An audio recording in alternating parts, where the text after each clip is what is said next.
Galingiausias tautiečius jungiantis projektas sugrįžta.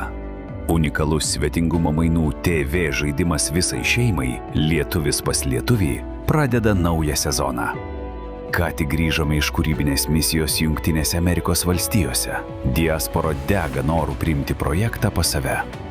Tai vienintelė laida Lietuvoje, kur keliauja patys žiūrovai. Tai smagių biografijų, azartiškų kelionių ir unikalių svetingumo mainų sinergija. Čia veikia gyvenimo karma. Jei esi geras vieniems, pasaulis bus svetingas tau.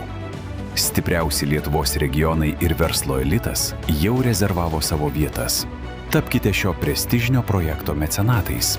Vietų skaičius 2027 pavasario sezone ribotas. Parodykime pasauliui mūsų krašto svetingumą.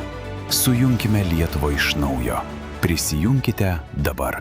Trispalvis kauliukas krenta ir prasideda nuotykiai. Kas savaitę lietuvių šeima meta burtus ir keliauja į kitą pasaulio kraštą pas ten gyvenančius tautiečius. Svečiai mėgaujasi kelionės malonumais, atlieka smagias užduotis ir skiria balus aplankytai vietai.